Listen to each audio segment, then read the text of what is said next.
rugged, lightweight, comfortable, handcrafted rock and leather boots. Made to work all day and be out all night. Check them out at rockandleather.com.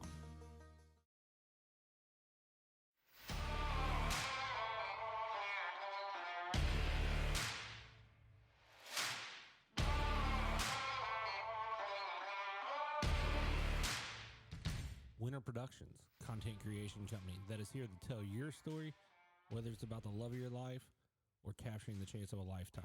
We are here to tell your story.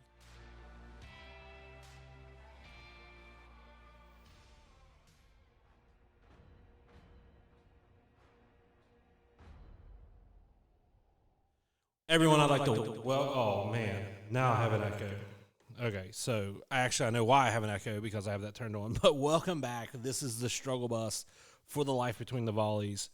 We're going to give Nick a call in a second and chit-chat with him about some stuff. Hope you enjoy. Technical difficulties. We're trying to get better. This is only number 3. Hopefully we get better. I need an IT guy. So if you got an IT guy who can figure out some of these chords, I need him bad. Thought I understood all this stuff, but it's changed some software settings and stuff since the very first time me and Harrison did this many years ago, and now I'm in struggle bus. So we are going to give Nick a call. We've already had him on the phone twice, and hopefully it pops up and doesn't give us any trouble, and we're ready to go. So he hops on here. It's connecting. There we go. There's Nick. I can give him audio. I'm pretty sure he's here. Can you hear me, Nick? I got you. Okay, awesome. So I just echoed the tar out of myself because I'm still trying to figure this out. Oh, this has been a long, long day because of work. But we're here to talk about your work, not my work, because my work is boring. It's very boring. This is fun and interesting, although I want an IT guy at the moment, but we're here to talk about your job.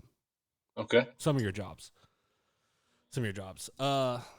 Let's just kind of overview Nick Watts, who Nick Watts is. You were on the podcast a long time ago, back when it was 3 other names, before we decided to pony up and do it the right way and set up a video and do it all laid out the way that it needs to be done. And though we have some technical difficulties going on, but we're good.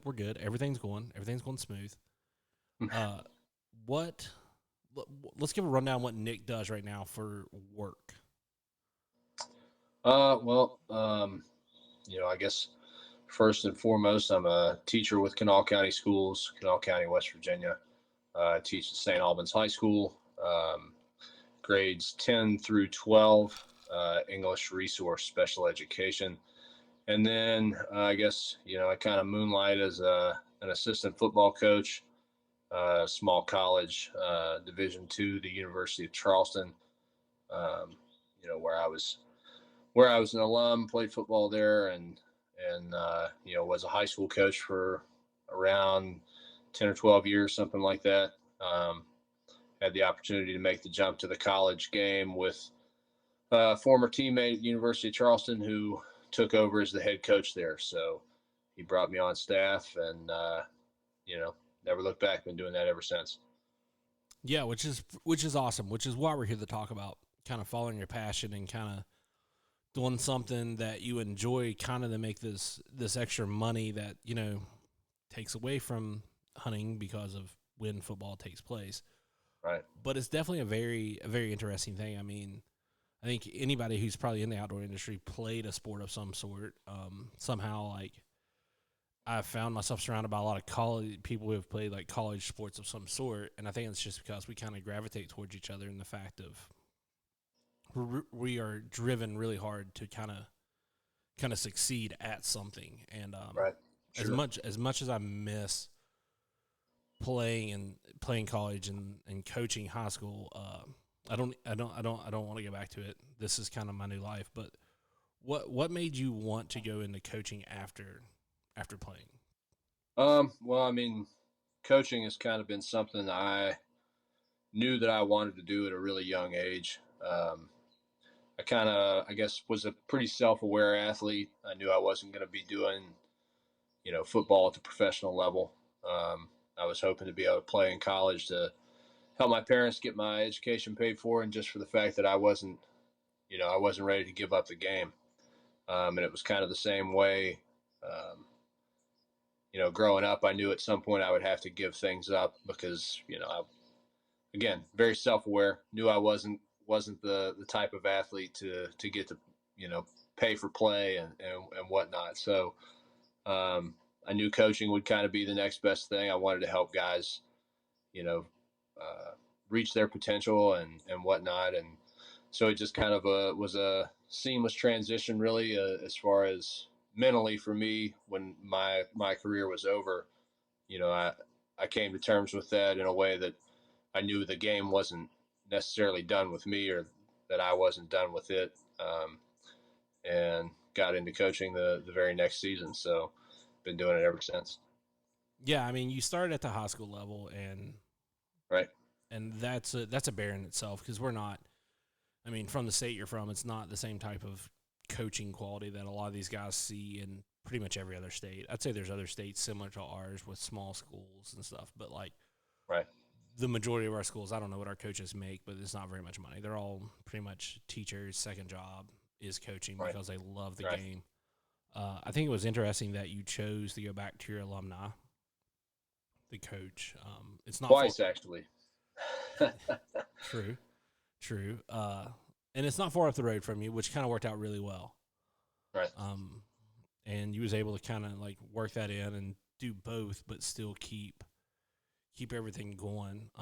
But let's talk a little bit about the difference in coaching in high school and in college. I mean, you're coaching men in college where you're kind of trying in high school. You're trying to turn boys into men, into who they Right. should be when they grow up, and it's a challenge in itself anymore. I mean, society's not the best. Uh, the Johnny should play every snap, even though Johnny's not very good. Maybe Johnny should go do something he's good at. I mean, he's only playing because Daddy played. Right. It's one of those things that I think finds very fascinating. Like I hope my kids play sports, but if they don't, maybe they'll find something else they're pretty passionate about. I mean, I think agree with your son and your daughters coming up. Yeah, they're going to be involved in something. Whether it's in sports or not. I think just structure outside of school is really good for kids and their development socially and as people, and making a commitment to something that you know doesn't revolve around them. I think that's an important lesson for kids to know. I think that's kind of um,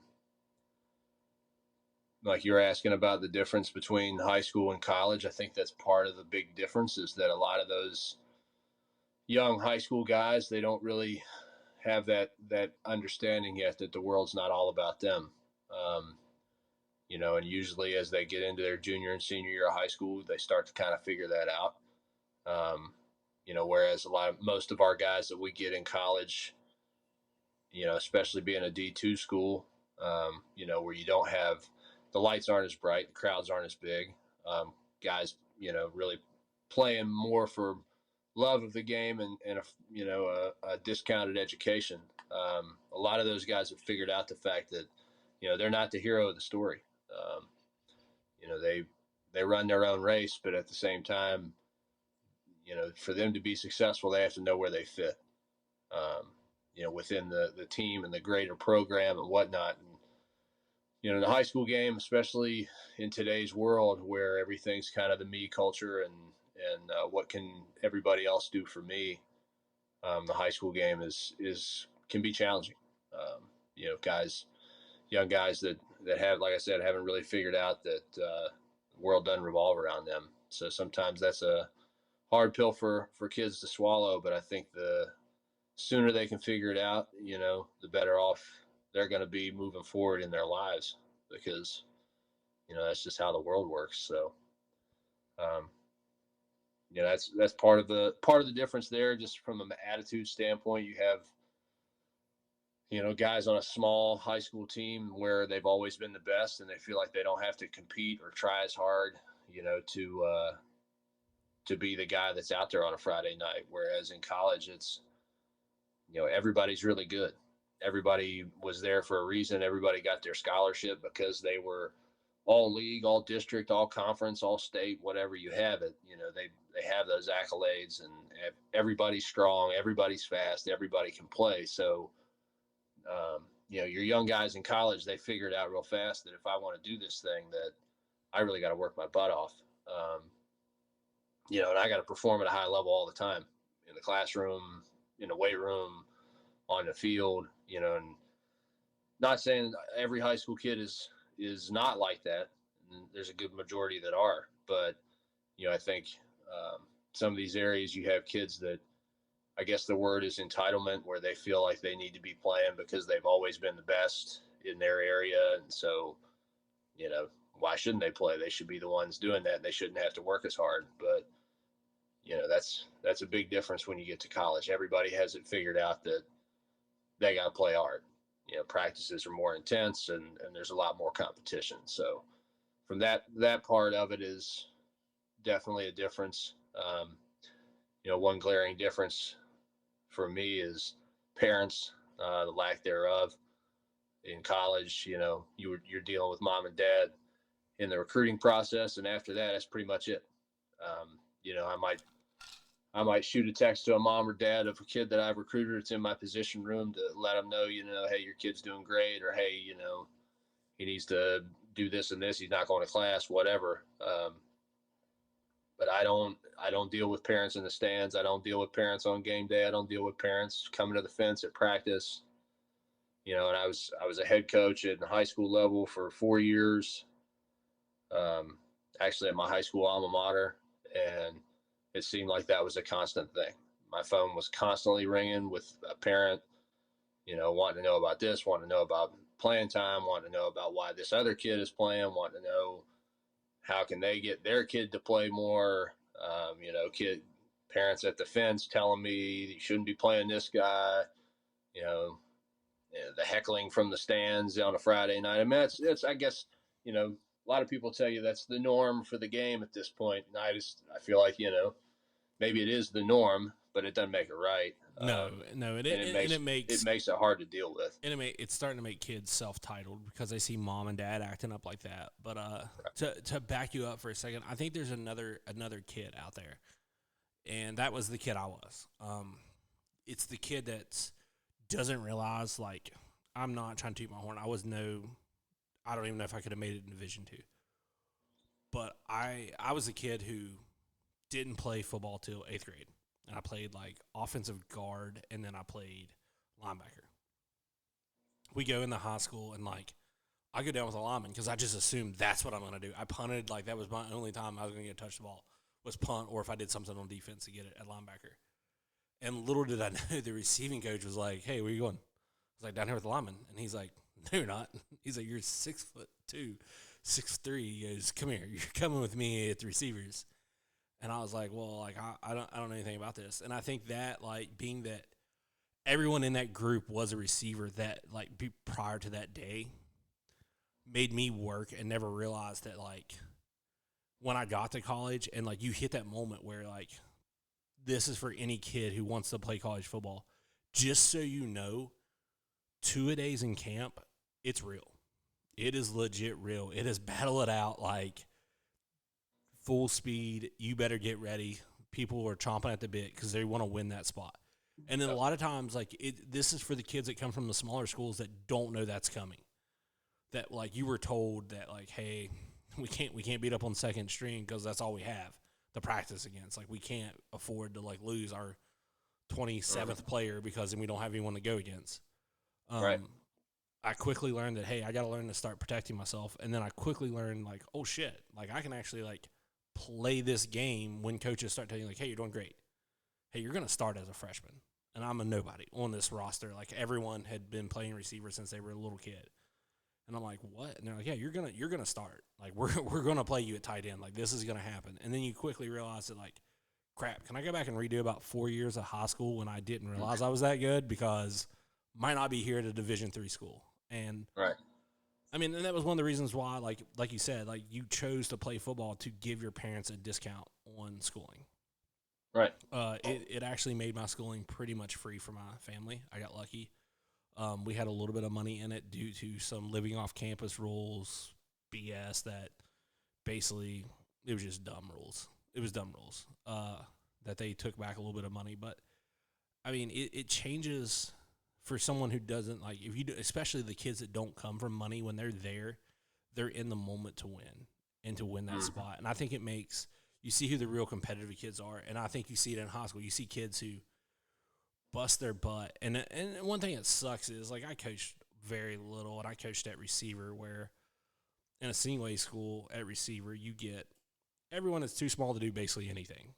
And Right. some of these kids have so much heart and want to do this, and they're just not going to do it. And then you have kids with so much talent that just don't care, that don't give a damn about it. I mean, I coached in my 3 years, I coached 3 or 4 Division II receivers, and they all threw it away pretty quick. I mean, as soon as they got to college, they threw it away because they didn't realize it. And I don't get it. And this is coming out of a small school where, like, you shouldn't have the quality of kids. And now that school's doesn't have anything really. They have a kid or two come through, but like nothing there for them. But I think you hit it on the head with, like, you don't deal with the parents anymore, and you're dealing with the kid, and you really get to learn what that kid's capable of. Yeah. Um, It's a big, and not all kids are like that. I had, my time as a head coach at my alma mater, I had plenty of kids that I love and still talk to this day, that worked their butts off. We just didn't quite have enough of those guys. But, I've seen a trend in high school football in the last, from when I started to recently, where, you have the transfer situations now where everyone's wanting all of this exposure and whatnot, and there's not as much loyalty as there used to be, and I get all the, you got to do what's best for you and best for your kid, and I get that to an extent. But when I was a high school kid, we were not a good football team. We got together as a group and decided we wanted to change things, so we worked our butts off in the weight room. We changed our mindset, changed our mentality, and we went out and turned the program around. And now that kind of attitude is not not it's very common. it's far Not and few saying that, between. again, not saying that I did some great thing that nobody else can do, because No, you like I had told you. you had a But group of I kids mean, that wanted to now it's work. transfer, Yeah, just transfer. you had a bunch of kids that wanted to work, and that was easy to find. And you're right. Now it is transfer. It's literally transfer to the next place. College, basically. College is similar too. I mean, Now you've got the college guys that they're doing kind of the same thing, and there are certain staffs I think out there that do it the right way, and they try and offer kids opportunities to be better and succeed. And but then you also have the staffs that are just like the high school staffs, where they're promising guys starting spots right off the bat and everything else. And I just think that's kind of the world we live in at this point. But yeah, I mean, the game, they're very different, but at the same time, it's still football. And they're still football players, whether they're young guys or old guys and whatnot. Some of them played it for longer than others. There are definitely some differences coaching the high school game and coaching the college game, but today it's still ball, still football. Um, when you throw the transfer rules in from our state for high school, it makes it exactly like the college portal. So yeah, and you got more rules coming down the chain. I think I was talking with some wrestling and soccer coaches the other day, and they're kind of, and I'm indifferent on it, but I guess they have an extent. If you come from an area where it's that dominant with the new rules coming about, they're trying to keep all kids out of those all stars or AAU teams during the regular season, just because I guess if parents aren't going to manage it the proper way, which I guess I need to say it that way because that's going to be the problem. If parents and coaches won't manage it the right way, it's going to be an issue. And it's becoming an issue because they won't manage it the right way. There's no reason you should be putting your kid through that much. I mean, either let them go play AAU or let them play high school with their friends. Don't try to run them through 3 different teams a week and a high school team on top of that. You're just asking for – you're going to burn them out. I mean, a big thing I heard the other day on a podcast was they were talking about, the big thing now is with baseball, because baseball is kind of one of the worst ones, I would say. They can play it year-round, indoor, outdoor. Kids are right. throwing, pitching. You got kids that are burning out and turning down Division II scholarships. Mm-hmm. because they're tired. They don't want to play no more. And I mean, that's at certain schools, that's $40,000-$50,000 they're turning down. And And just the overuse injuries. Um, yeah, it's just, I try and tell people all the time about football and all this preventative stuff and whatnot. I mean, unless you're some kind of just genetic freak, it's playing the game of football is really not a if I get hurt, it's a when I get hurt. yes, Like yeah. I at mean, some point in it's your career, you're gonna be hurt. You're gonna miss games. You're gonna be sitting out. I mean, that's just the way it is. That it's a very violent game, But at the same time, a lot of the injuries that I see are non-contact stuff. Guy turns an ankle. Guy does this. Blows a knee out, making a cut, not making a hit. So those kind of injuries can happen in any sport at any time. And the higher the frequency in which you're participating in those sports, all you're doing is upping the percentage of when you're going to get injured, and like doing this whole, you're going to play high school basketball all week. And then, Saturday, Sunday, you're going to play with your AAU team at a tournament somewhere and then come back and try and play Monday. Like those guys are going to like, when are they going to rest? You're talking about young kids with developing bodies, developing muscle groups. They're still growing. And now you're going to put all that strain on there. Like they got to have rest time. They got to be able to take some time off and rest. I just think this whole year-round craze of travel on top of the high school sport, something's going to give at some point for sure. So yeah, and I think you're starting to see it. I think it's happening more and more. And like you said, like I think most of my injuries I ever seen, like 9 times out of 10, it was non-contact. It was yeah, falling an awkward way or slipping or something dumb that really caused an injury. But let's look at the big debate in the NFL because we talked about slipping and cutting with the turf fields. right. I've played on all three. I've played on grass, astro, and the field turf. Yeah. Personally, to me, having played on astro, no one needs a bitch ever again about field turf. That like I mean I've never been on something that's literally like playing on concrete carpet and is And the it's most outdoor carpet. People it used to is. put it on their pontoon boat decks.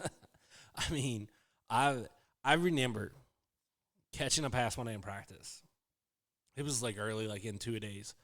And I just come running across the field and like it was a kind of low behind pass, and I just kind of drop down, like slide, like baseball slide down to a knee. You're gonna catch it, pop up, you're down. Like your knees on the ground when you catch it, you're down. I pop up and roll over, and my whole entire right leg is just skinned off. Like I Yep. just like got the worst carpet burn in my life. I still have a scar from it. Yeah. Like I like blood just coming out of my leg, and I'm like standing there, I'm like, and they were like, oh yeah, like you gotta watch that. I think no matter how hot it was, I went through. Hell, I don't even care now. It's been plenty of years, and we sucked anyways. We were tech. Like there was a guy who used to come around, and like I remember him coming around, and I did that. He like started bringing me like long sleeve Under Armours. He asked me like what size I was, and he'd bring me like long sleeve. I don't know what he did for a job. He loved tech football, but he'd bring me like long sleeve Under Armour shirts and stuff, so I could have like a new shirt every couple of weeks because I'd have like spots wore in them from like getting down on the turf and stuff and doing stuff.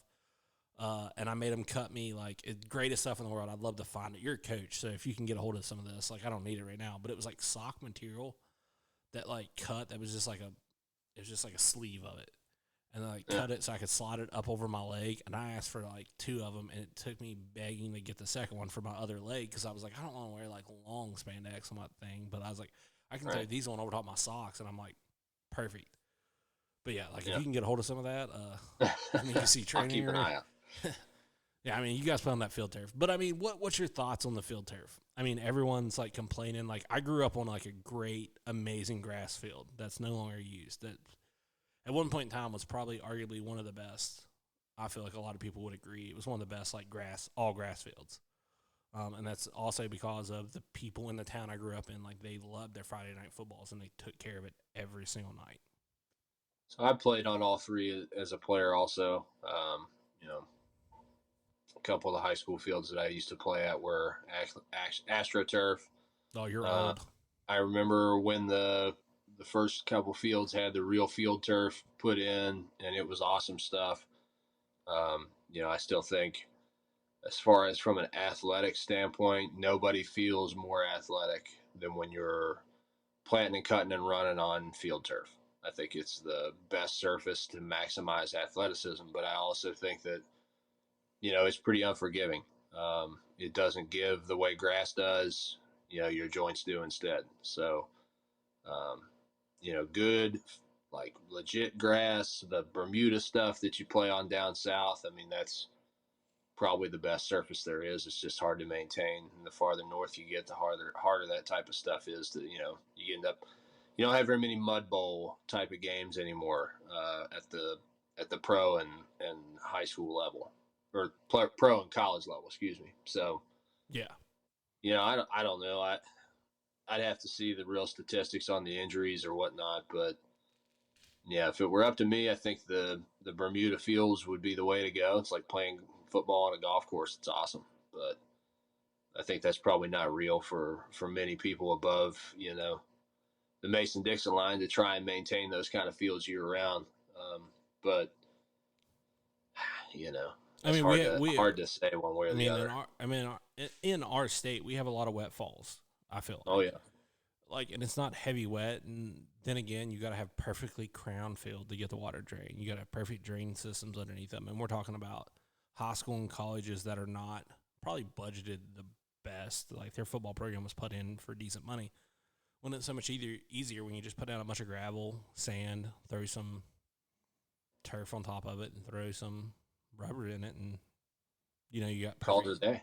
Yeah, I mean that's what it is. I did leave out one field that I did play on in college, and that was a baseball turf field, which is pretty much a mix of Astro and field turf. It's just basically like there's no beads to it. There's no grass to it, but it's just like beads.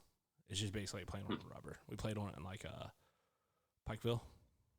They play in the baseball outfield, so that's basically what you do is you play in the outfield of the baseball field. So interesting. It's definitely like, to me it's slick like Astro, but then it like has the bounce kind of when you hit it like a field turf. So gotcha. But let's jump over to like some waterfowl hunting. Love it. We had a pretty good, decent year. We had some bad hunts there towards the end, some good hunts there towards the end. I think next year we're gonna have like a little better season, kind of lining some stuff up, and gonna try to help you out and make sure you're there for some of them earlier hunts. With your busy schedule, we'll try to get you away from UC as much as we can. It's tough, man. Recruiting season, you know how that goes. If you guys would suck a little more in the fall, it would help us, but doesn't look like you're going to suck this year. That's all on paper, but yeah, it should be a fun football season for us. So. Well, before we get there, what is the situation? Because you said you went there with a friend. I know there was a coaching change there. Right. The head coach is now gone, correct? So the head coach that was there, he was there for 10 seasons. He actually was my head coach my last year as a player there. He left and took a coordinating job at the Division I level. So he left there. And one of the guys that was on staff, he was the offensive coordinator at the time, was a guy he was in my class. And we came in together, graduated together, played our full 5 years together. They promoted him to the head coaching job. And you can't get a better position yet. I mean, what's that? Like, this is your buddy, man. You'd be like, hey, give me a better position. Like, let's go. You're right. Well, it just lined up that I was ready to resign and kind of be done with being the head football coach at the high school level. And so when I did that, he reached out and said, I'm going to have this new staff and I'd like for you to be a part of it. So it was, right before the 2022, spring 2022. So we went through the first season together, 6-5 overall, pretty disappointing. We had a good roster, wasn't a great roster. We had a good roster. We had a lot of good players. And then 6-5 left a bad taste in everybody's mouth, but we hit the portal pretty hard. We went out and signed an unbelievable freshman class. A lot of those guys came in and played right away. And the biggest part was all the best pieces of our roster from 2022. We were able to keep out of the portal and keep with us going into 23.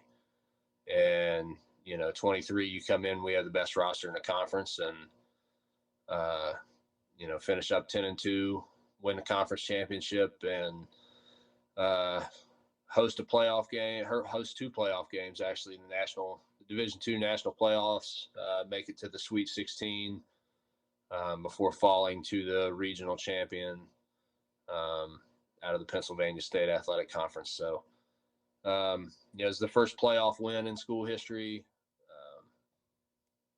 first Mountain East Conference championship in school history. So, um, pretty special run. I mean, it really was. It was a great group of kids. They were fun to be around. The coaches were fun to be around. It was, I mean, for lack of a better word, it was really a magical year as far as that goes. Hoping to try and replicate that. They say that winning the first one's easy compared to defending the second one. So,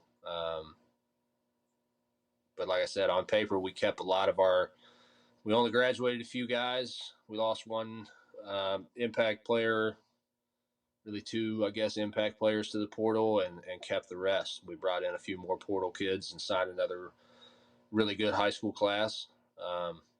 So who knows? On paper, like you said, we should do exactly what we did last year, but that's why they play the games on Saturdays. Yeah, I mean that's the truth. I mean, it's interesting. You're part of the new staff there, which is going to be kind of interesting, like where this goes. I mean, because me and you've talked about personally, and not to get a lot into your life, like you don't. I've asked you, like, when are you calling it quits? Like how far are you going to go in this? Because like we talk about, like, man, I want more days, but more days to hunt, and like we're kind of talking. There's a few different things that are like in play, like behind the scenes that you don't even know about yet. That like for you, Oh yeah, nice. that may come fruition if you can get some free time. But I think it's interesting that you're following this passion, even though you have this passion for waterfowl hunting. Like we talk about, like me and you are like, I mean, we live for it. Like this is Right. we don't deer hunt. I don't deer hunt no more. Like I mean, Exactly. I think on the first podcast I talked with Harrison about, I'd like to get a little bit of coyote hunting in, but I'm not going to go dump any money in it. Just kind of get out and outdoors and kind of. I've kind of have this new theory, and that's kind of why this podcast is starting kind of now, based out of like I'm trying to do more and more media stuff because this is a passion of mine, like your passion is football, and we're gonna see where it goes. I mean, we're gonna follow it. We're gonna go down it pretty hard. We had to start a company due to the wedding side of it. We're gonna see where it goes. Yeah, I love that. I mean, that's you and I have talked. I mean, I'd love to be more involved as far as the waterfowl industry or just the outdoor industry in general. I think it'd be an awesome thing. Um, like you said, might be some things in the works there to see if that might not be a possibility. Until football, as far as how long I'm going to be doing this, it's kind of until football is done with me. I could see me doing this, at UC for a long time. It's a ton of fun. It's football to me. It's football the way it's supposed to be. You can get really complex. You can be hard on the kids. There's, you know, like I said, there's no parents to answer to. There's nothing like that. I mean, it's the cool thing about doing the college thing is you bring those guys in. They're from all over the country, and when they get there, the only people they really know are you, and they get to learn their teammates. But that relationship is special because it's not like they got mom and dad, but mom and dad are back home, so you're really the only person they have. They're far away from home. You're the only person they have that they can like lean on for support. So that's it's a really cool feeling of responsibility, but also of almost like quasi parenting. I've got got my 3 kids at home, and I've got 12 guys that I take care of, you know, that come eat dinner at my house and spend Thanksgiving with my family and whatnot. So um, that's the part of the game that is hard for me to walk away from. Yeah. Football is football. It'll always be football. But the relationships that you build with kids and coaches and whatnot, that part is tough.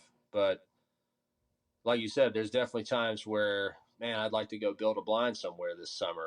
Man, I'd like to go scout some new places this spring and whatnot. I'd like to get my boat out and do a little more fishing. And football kind of does get in the way of some of that. So it's a fine line as far as trying to balance all of it. That's definitely for sure. But if we do what we're supposed to do this fall, I could definitely see our coaching staff getting a big job offer. You win 2 conference championships in a row. That's usually where the big schools come calling and try and throw some money at the staff to step away and take a new job. And that was if something that were to happen, I probably would just ride off into the sunset, because I'm not really in a spot in my life at 35 with 3 kids and a wife that owns a small business on her own to say, yeah, let's up and move everybody to Florida or somewhere. I just don't see that happening. So for the waterfowl side of things, let's hope that, we do what we're supposed to do and bring home another title, and it'll be an easy walk away. Yeah, I mean that's kind of how you'd like to walk away from it. I mean, there's nothing better than walking away while you're kind of on top, and that's kind of like me and you've talked about that. Like I didn't realize I don't know if we discussed you kind of coach not teach at a private school, I guess right. per se. Yep. I did not realize I thought the money was because in high school the money's always better for the coaches at the private school. Apparently It's a little different in college, and the money's not as sports is kind of second, where in private schools, sports is first in high school in our state. It's probably like that pretty well everywhere. I don't know. Some of the private schools around here, they may not pay their coaches as well, but they probably spend more on their actual programs than what some of the state schools do. Yeah. So, the budget for gear, the player apparel, the budget for, what the locker room looks like, the budget for facilities and training and nutrition and all of that is probably a lot higher at, these small private schools than it is at the small state schools. But they're also, there's a balance there. It has to give somewhere. So in the private school realm, it gives where they don't pay the coaches as much. State schools pay the heck out of the coaches, but they don't spend as much money on the program. So it's kind of a double-edged sword there, as far as you got to spend the money, because most of these schools have some money to spend. It's just where they're going to put it. Most of the state schools put it in their coaches. Private schools put it in the programs. So yeah, which in return kind of helps you develop the players and get the players you right. want. It's a lot easier to get a kid when he's getting nice stuff than you're living in a crappy dorm and everything else. But right, sure. I mean, do you have, as we wrap this up, you got anything you want to talk about? Anything else you want to talk about? Right now, we're going to catch back up this fall as we get closer to the football. We're about a couple weeks in, maybe week 5, week 6. We'll check in, kind of see how the season's going, kind of see what's going on with Nick, see if he's we start spring ball on Monday. So spring season starts, and we'll see what we got, put that all together, and then we'll come back, we'll get a little summer break, and then it'll be right back into fall ball. So hopefully when we do this podcast, week 5 or 6, it's not, me here with a bottle of bourbon sitting on the desk. Well, you could be sitting there with excited, everything going good. I'm drinking one tonight because my day was crap. You could be drinking one because your day's going good. Hey, I've been there. I have plenty of them. You know it. I've talked to you about it. Yeah, it's kind of how the world works. That's right. But man, I can't thank you enough for coming on here. Spring ball's kind of already going to be kicked off when this comes out, and I wish you luck this fall and this spring, and we'll catch up with each other sometime this year and get together and do some stuff. Got some Absolutely. stuff planned this summer and spring. Maybe we can get together, get the families together or something. You're not that far away. We have kids remotely close to the same age. That's right. Uh, Yeah. but man, I can't thank you enough for doing this, and we'll catch you down the road, I guess, somewhere. Sounds good, man. I appreciate you having me on, and it's always good to talk ball and the birds. Yeah, yeah. I mean, we didn't talk a lot of birds, but we talked a lot about your life, which is the life between the volleys. We can talk about the birds all day, Yeah, but that's true.